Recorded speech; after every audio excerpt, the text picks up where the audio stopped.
अगर एक भी कह देगा कि हमें नवीन पेंशन चाहिए तो हम अपनी मांग छोड़ देंगे। एक भी व्यक्ति इस प्रदेश का एक शिक्षक यह कहने को तैयार नहीं है कि यह क्यों नहीं योजना सफल है। मान्यवर, आज प्राण नंबर एलाट है नवीन पेंशन योजना के अंतर्गत। प्राण में 10% शिक्षक की कटौती होती है। उदारता पूर्वक राज्य सरकार 14% उस शिक्षक के खाते में भेजती है। कुल मिलाकर 24% हुआ। पुरानी पेंशन योजना सिर्फ शिक्षक की 10% वेतन का 10% कटौती होती थी, जीपीएफ में जमा होता था। जीपीएफ सरकार के खाते में होता था और सरकार उस पैसे का विकास कार्यों में उपयोग करती थी। और बुढ़ापे में जब वह रिटायर होता था 60 अथवा 62 साल पर, तब उसे वो पुरानी पेंशन, और पुरानी पेंशन निर्धारित था, न्यूनतम निर्धारित है पुरानी पेंशन में।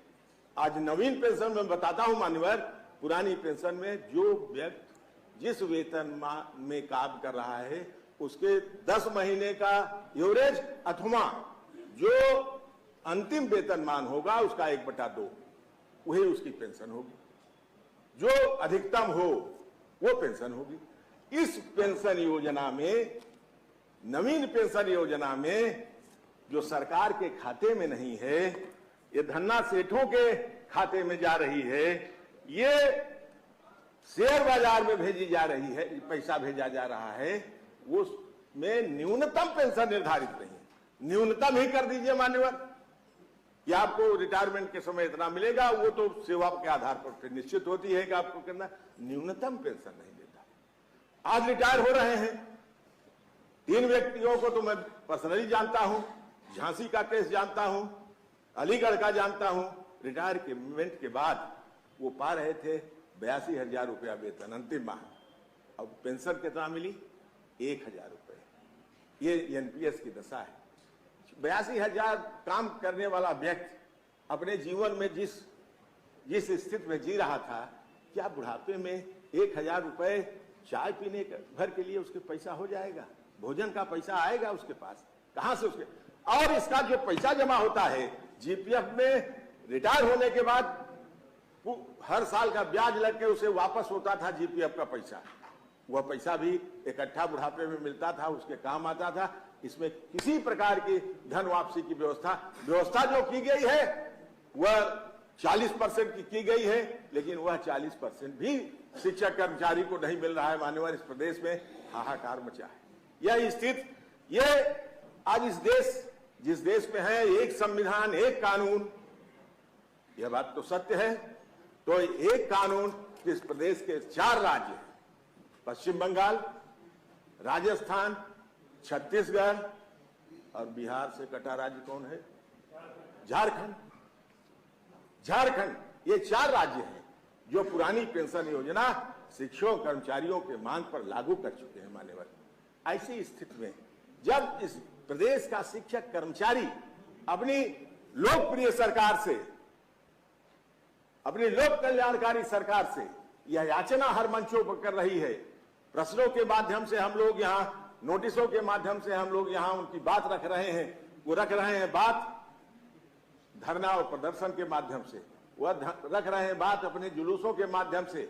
बराबर माननीय मुख्यमंत्री जी से, माननीय मुख्यमंत्री जी से, ये माननीय सरकार से याचना की जा रही है कि इस पुरानी पेंशन योजना को बहाल करिए। मान्यवर, ये आपके लिए भी शुभ होगा और लाभकारी होगा आपके कर्मचारियों के लिए। यह कर्मचारी आपके सामने न कह सके, इसलिए जो राज्य कर्मचारी है आपके सामने नहीं कहेगा, आपको नोटिस नहीं देगा, लेकिन हम तो कह सकते हैं। हम उनके प्रतिनिधि के रूप में यहाँ निर्वाचित होकर आए हैं। हम निश्चित रूप से इस योजना को जो आप लागू किए हैं उसे समाप्त करिए। और मेरा एक तर्क ये है कि अगर आप 10% हमारे वेतन से कट रहा है, 14% आप दे रहे हैं, यही 24% आप अपने कोष में जमा करिए, उसी के ब्याज से आप पेंशन दे देंगे। कहीं से पैसा ढूंढने की आवश्यकता पेंशन के लिए नहीं होगी। ये क्या है कि आपका पैसा वो कहां जा रहा है? शेयर बाजार में जा रहा है, कई हिस्सों में बट रहा है, किनको किनको दिया जा रहा है आज तक। और सबसे बड़ा दुर्भाग्य मानवर, जो कटौती हो रही है इस प्रदेश के 75 जिलों में, मैं केवल शिक्षक की बात करता हूं, अब उनकी जानता हूं, इसलिए बात नहीं करता हूं कोई किसी जनपद के जिला विद्यालय निरीक्षक यह बता दें या सरकार यह बता दे कि उनका पैसा उनके प्राण नंबर में खाते में शो कर रहा है, नहीं शो कर रहा है। वो हमें नहीं मालूम है कि हमारा पैसा कहां जा रहा है। ये हमको दिखाई देना चाहिए। वह पैसा खाते में जाता है, कहां जाता है, उसका शो करने का, उसको दिखवाने का कोई भी उपक्रम नहीं किया जा रहा है। बार बार शिक्षा अधिकारियों से कहा जाता है कि मान्यवर जो कटौती हो रही है, कम से कम कटौती की गई धनराशि शिक्षक के प्राण नंबर में शो होनी चाहिए। हमें मालूम होना चाहिए कि वह पेंशन का पैसा जो कटौती हुई वह कहां गई। मान्यवर यह स्थिति बहुत ही दुर्भाग्यपूर्ण है। आज इस प्रदेश का शिक्षक कर्मचारी हर राजनीतिक दलों से अपनी याचना लेके जाता है, उनके घर प्रार्थना करता है। आखिर देंगे तो यही राजनीतिक दल जो भी सरकार में होंगे। सरकार में आप आए हैं, आपसे प्रार्थना की जाएगी, आपसे निवेदन किया जाएगा कि मान्यवर यह पुरानी पेंशन योजना देने वापस लाने पर विचार करिए। नवीन पेंशन योजना जो मैंने पहले कहा था, एक किसी निष्पक्ष जांच समिति से आप जांच करवा लीजिए या अपने अधिकारी से जांच करा लीजिए। कोई भी व्यक्ति, कोई भी कर्मचारी और शिक्षक यह कहने की तैयार नहीं है कि नवीन पेंशन योजना लाभकारी है। ये अलाभकारी है, ये अनिश्चितता की स्थिति बनी हुई है। ऐसी स्थिति में मान्यवर ये पुरानी पेंशन योजना इस प्रदेश के कर्मचारियों और शिक्षक के लिए उपयोगी है। नवीन पेंशन योजना, बिल्कुल नवीन पेंशन योजना आज कर्मचारियों के लिए अलाभकारी और अनिश्चितता की स्थिति बनाए हुए है। उनका जीवन यापन बुढ़ापे में नहीं हो पाएगा। आपकी सेवा किए हैं जिंदगी भर, वो 60 साल तक, 62 साल तक सरकार की सेवा में हैं। वो दूसरे की सेवा नहीं कर रहे हैं, किसी राजा की सेवा नहीं कर रहे हैं, आपकी सेवा कर रहे हैं। सेवा का जो उन्हें प्रतिफल बुढ़ापे में मिलना चाहिए, वह बुढ़ापा उनके बुढ़ापे की लाठी है। बुढ़ापा में लाठी चाहिए, स्टिक चाहिए चलने के लिए, वही लाठी है। वह लाठी वह पेट भरने के लिए है। वह पेट भरिए मान्यवर उस बुढ़ापे में, जहां जीवन जीने का पेंशन मिलने से जो पुरानी पेंशन पा रहे हैं। मैं अपने क्षेत्र के एक अपने सम्मानित नेता का नाम जो हमारे बीच में आज नहीं है, आदरणीय राजकरण सिंह जी सेवी इंटर कॉलेज में प्रधानाचार्य थे। 1992 में रिटायर हुए थे। मैं उनके घर जाता था तो वो लगभग 95 वर्ष की अवस्था में उनकी मृत्यु हुई अगले साल। कहता था, गुरुजी क्या हाल है? क्या सुरेश क्या पूछना, बहुत बढ़िया हाल है। सरकार पेंशन दे रही है। कोई लड़के हमारी सेवा में दिन रात लगे रहते हैं। कहते हैं बाबूजी कुछ चाहिए? कहें क्यों पूछते हैं, जानते हो?